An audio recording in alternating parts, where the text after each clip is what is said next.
Hello everyone, I hope आप सभी अच्छे होंगे। तो आज हम थर्ड लेक्चर शुरू करते हैं। अभी तक हमने जो पढ़ा वो सिर्फ एक इंट्रोडक्शन था। हमने हिस्ट्री देखी कि कैसे सेल के बारे में हमने जानना शुरू किया, कुछ एक्सपेरिमेंट्स देखे हमने, थोड़ा यूनिसेलुलर या मल्टीसेलुलर ऑर्गेनिजम्स के बारे में समझा। आज के लेक्चर में हम सेल मेम्ब्रेन या फिर प्लाज्मा मेम्ब्रेन के बारे में पढ़ेंगे। जैसा मैंने आपको पहले ही बताया कि सेल के अंदर सेल ऑर्गेनेलीज प्रेजेंट होती है। तो कोई भी सेल हो उसके अंदर आप तीन चीजें जरूर देखेंगे। वो तीन चीजें क्या होंगी? सेल मेम्ब्रेन, साइटोप्लाज्म और न्यूक्लियस। किसी भी सेल में ये तीन चीजें जरूर होंगी, ठीक है। और ये तीन चीजें क्यों चाहिए? क्योंकि कोई भी सेल है वो एक फंक्शन परफॉर्म करेगी।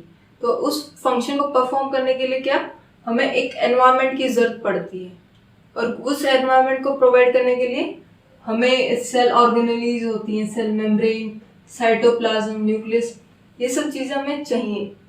तो अब हम शुरू करते हैं प्लाज्मा मेम्ब्रेन के बारे में। प्लाज्मा मेम्ब्रेन क्या होती है? सपोज ये एक सेल है,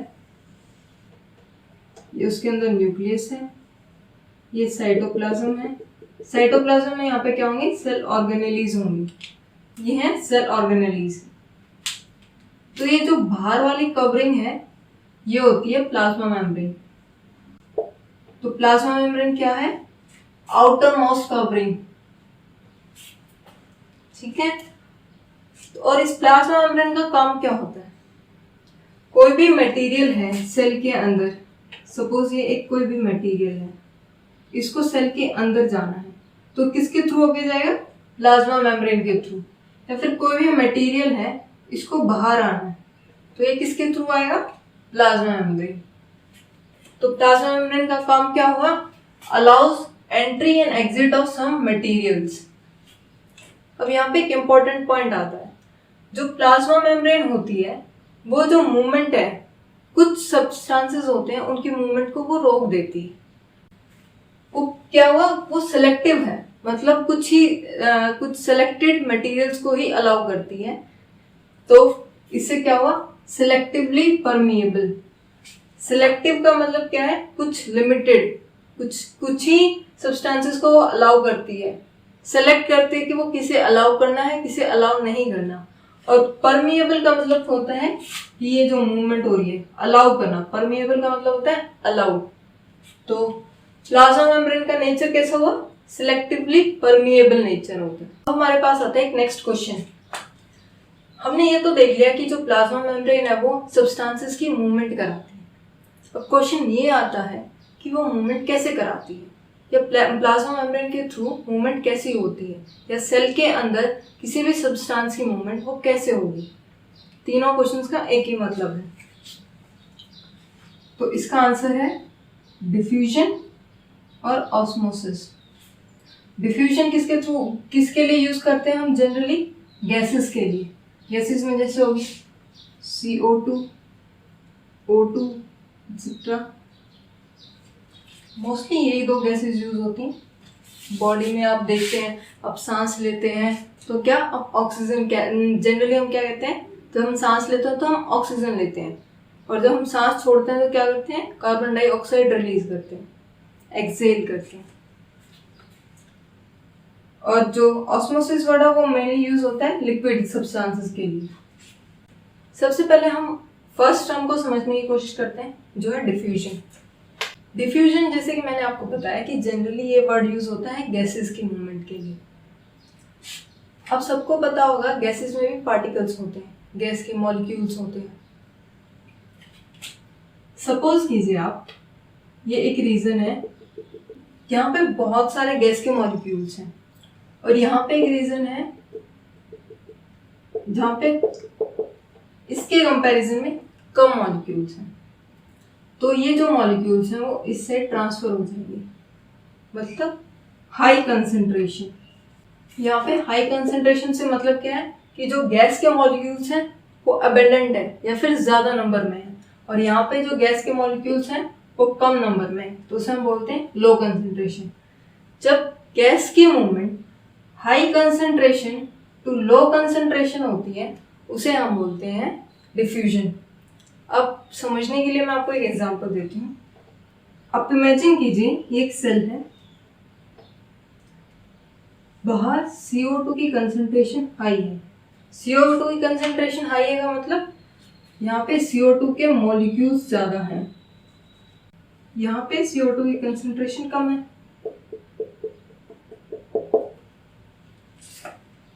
ऐसी सिचुएशन में क्या होगा, जो CO2 के मॉलिक्यूल्स हैं वो सेल के बाहर से सेल के अंदर आना शुरू कर देंगे। इसको हम क्या बोलेंगे, डिफ्यूजन ऑफ CO2। तो डिफ्यूजन में क्या मतलब हुआ, movement of molecules from high concentration to low concentration, this is known as diffusion. अब नेक्स्ट वर्ड पे हम चलते हैं, ऑस्मोसिस। नेक्स्ट वर्ड हमारे पास आता है ऑस्मोसिस। ऑस्मोसिस के डेफिनेशन ये आपकी एनसीईआरटी में दी हुई है, सेम टू सेम लिखी है मैंने। एग्जाम में अगर आपके पास क्वेश्चन आता है व्हाट इज ऑस्मोसिस, तो आप ये डेफिनेशन लिखेंगे, the movement of H2 molecules, H2O क्या होता है, water, the movement of H2O molecules through such a selectively permeable membrane is called osmosis। इससे अब इसको समझते हैं डेफिनेशन को, ये क्या कहना चाह रहा है। मूवमेंट किसकी होनी है, वाटर मॉलिक्यूल्स की, वाटर मॉलिक्यूल्स की मूवमेंट होनी है, मतलब लिक्विड सब्सटेंस की मूवमेंट होनी है। और किसके थ्रू होनी है, selectively permeable membrane. Selectively permeable membrane का एग्जांपल क्या हो सकता है, प्लाज्मा मेम्ब्रेन। ये प्लाज्मा मेम्ब्रेन है, इसके थ्रू वाटर के मॉलिक्यूल्स की मूवमेंट होगी। और ये कैसे होगी, सेम वही तरीका जो आपने डिफ्यूजन में पढ़ा था, high concentration to low concentration. क्या है, सिलेक्टिवली परमिएबल मेम्ब्रेन। अगर इस साइड पानी की अमाउंट ज्यादा है या पानी ज्यादा है और इस साइड पानी कम है, तो पानी कहाँ मूव करेगा, यहां से यहां। पानी के मॉलिक्यूल्स की मूवमेंट हो रही है सिलेक्टिवली परमिएबल मेम्ब्रेन के through high concentration to low concentration. इससे आप क्या समझे, जो पानी के मॉलिक्यूल्स हैं वो भी डिफ्यूजन वाला लॉ फॉलो करते हैं, मतलब high concentration to low concentration movement होगी।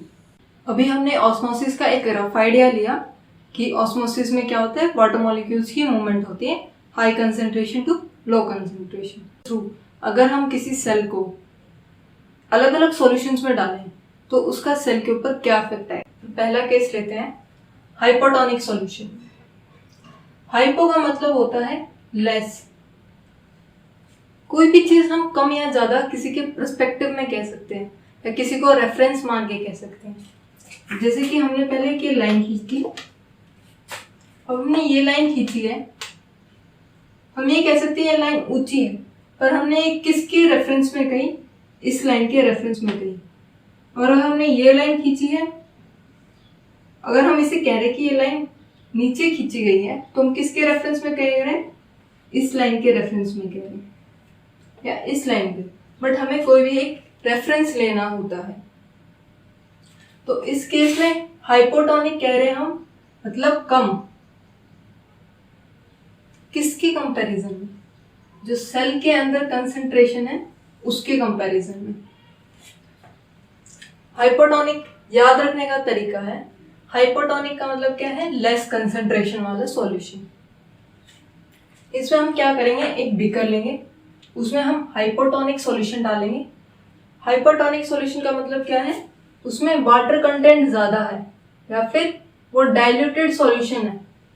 डाइल्यूटेड किसके कंपैरिजन में है, जो सेल के अंदर जो कंटेंट है उसके कंपैरिजन में वो डाइल्यूटेड है।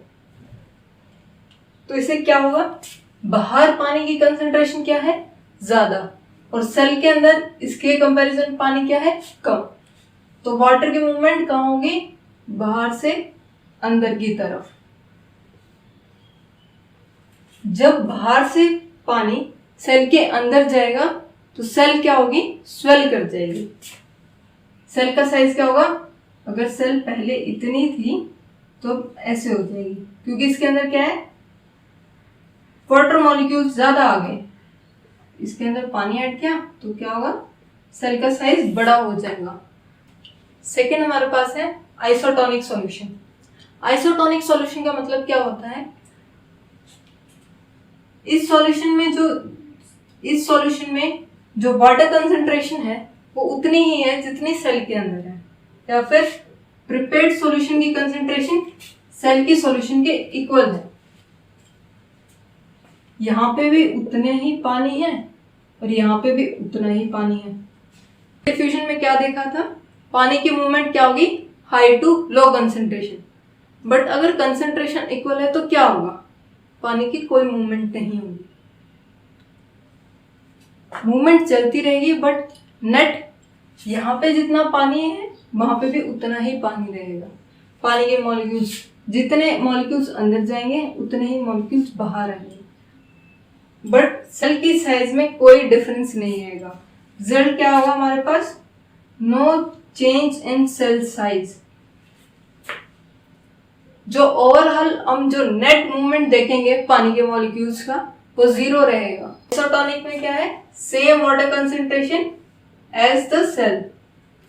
थर्ड हमारे पास आता है हाइपरटोनिक सॉल्यूशन। हमारे पास हाइपरटोनिक सॉल्यूशन, हाइपर का मतलब होता है ज्यादा, कंसंट्रेशन ज्यादा है, इसका मतलब क्या है, उसमें वाटर मॉलिक्यूल्स कम है।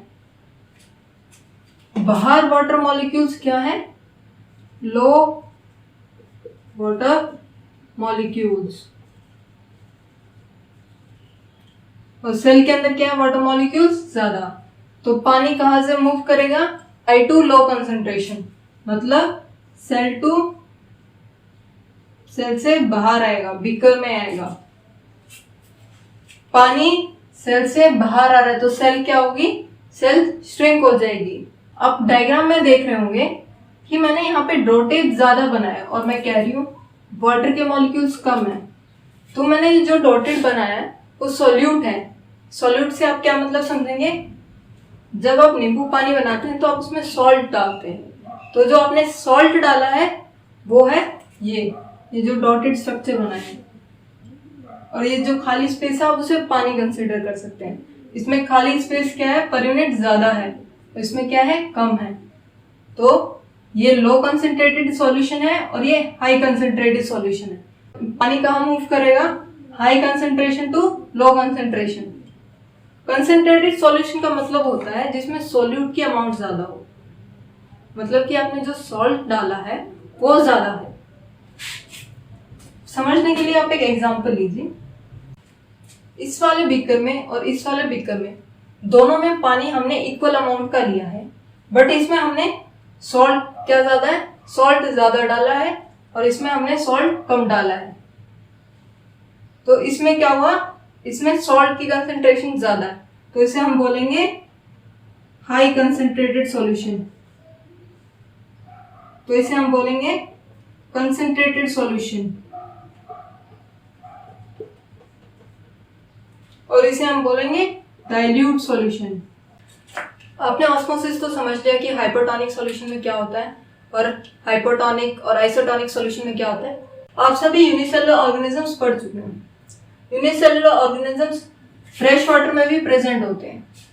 फ्रेश वाटर का मतलब आप क्या समझेंगे कि वहां पे वाटर के मॉलिक्यूल्स की अमाउंट क्या है, ज्यादा, तो उससे यूनिसेलुलर ऑर्गेनिजम्स पे क्या इफेक्ट आएगा, इसका आंसर आप कमेंट सेक्शन में लिख के जरूर बताएं।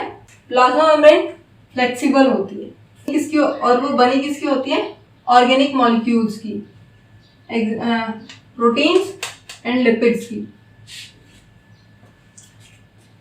प्लाज्मा मेम्ब्रेन की ये जो फ्लेक्सिबल होने की इस प्रॉपर्टी की वजह से वो एंडोसाइटोसिस भी शो करती है। एंडोसाइटोसिस किसमें मोस्टली हम ऑब्जर्व करते हैं, अमीबा में। ये अमीबा है, यहाँ पे फूड मटेरियल है और ये अमीबा को खाना है।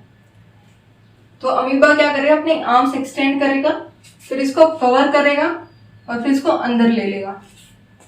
तो इस प्रोसेस को हम क्या बोलते हैं, एंडोसाइटोसिस। एंडो का मतलब होता है अंदर, इनसाइड। तो ये था आज का टॉपिक प्लाज्मा मेम्ब्रेन। या फिर सेल मेम्ब्रेन। आई होप आपको समझ में आया होगा। कोई भी फीडबैक आप देना चाहते हैं तो कमेंट सेक्शन में लिख के जरूर बताएं और चैनल को सब्सक्राइब करें, वीडियो को लाइक करें और ज़्यादा से ज़्यादा अपने फ्रेंड्स के साथ शेयर करें। Thank you. चैनल को सब्सक्राइब करें।